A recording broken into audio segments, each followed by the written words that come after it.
হঠাৎ করে আমার মনে চাইলো আমার বাচ্চাটারে খুব সুন্দর একটা মজার ডেজার্ট তৈরি করে দিই। তো এর জন্য আমি সব কিছু রেডি করতেছি। কি রেডি করতেছি আমি অবশ্যই তোমাদেরকে জানাইতেছি।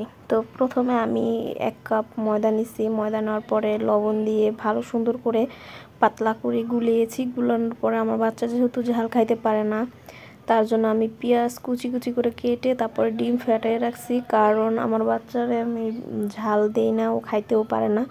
আর আমরা বড়রা যারা আছি তারা কিন্তু এখানে অনেক মশলাও দিতে পারি, মরিচ বলো, তারপরে বিভিন্ন রকমের গরম মশলা বলো, যাই বলো না কেন বিভিন্ন রকমের দেওয়া যায় যদি একটু ঝাল ঝাল আমরা খাইতে চাই তাহলে।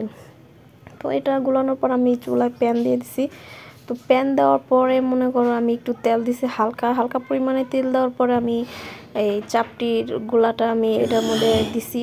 প্যানে দেওয়ার পর আমি নেড়ে একদম পাতলা করে দিছি। তারপর আমি উপরে ডিমের পেস্টটা তৈরি করে দিছি। ডিমের পেস্টটা দেওয়ার পরে এটা দেখো ঢাইকে দেওয়ার পর কত সুন্দর একটা কালার চলে আসছে। আর এটা খেতে কিন্তু অনেক বেশি মজাও লাগছে। আমার বাচ্চা কিন্তু আলহামদুলিল্লাহ এটা পেয়ে খেয়ে অনেক বেশি খুশি। এটা কিন্তু রুটি দিয়েও বানানো যায়। রুটি দিয়ে বানালে এটা অনেক বেশি মজাদার লাগে। আর আমার হাতে খুব অল্প সময় ছিল, তার জন্য আমি এভাবে দিচ্ছি। যেহেতু আমার বাচ্চা ঘুমানো ছিল, তো আমি চাইছি যে ঘুমের মধ্যে আমার বাচ্চারে একটা খাবার রেডি করে রাখি। যেহেতু আমার বাচ্চাটা হঠাৎ অসুস্থ হয়ে পড়ছে, অসুস্থতা থেকে এখন আলহামদুলিল্লাহ সুস্থ হয়েছে। তো ওরে আমি এর জন্য ডিম এমনিতে দিলেও খাইতে চায় না, তাই আমি এভাবে দিছি। তো এইভাবে কিন্তু মাশাআল্লাহ ডিমটা ভালোই খাইছে। আর এটা হলো ডিমের পরাটা বলো বা ডিমের চাপটি বলো, যেটাই বলো। পরোটা হলো রুটি যেটা দিয়ে বেলে বানায়, ওইটা হলো পরোটা। আর এটা হলো চাপটি, ডিমের চাপটি। আমার কাছে অনেক বেশি ভালো লাগছে।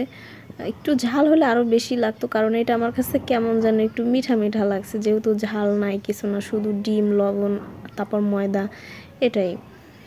চাইলে তোমরাও এইভাবে বানাতে পারো। খুব অল্প সময় বাচ্চা যদি কিছু খাইতে না চায়, তাহলে এইভাবে আইটেমটা যদি তৈরি করে দাও, তাহলে অবশ্যই বাচ্চারা খাইতে বাধ্য হবে। কারণ একবার মুখে দিলে যখন এটার একটা টেস্ট পাবে এটা, তাহলে অবশ্যই ওরা খাইতে চায়।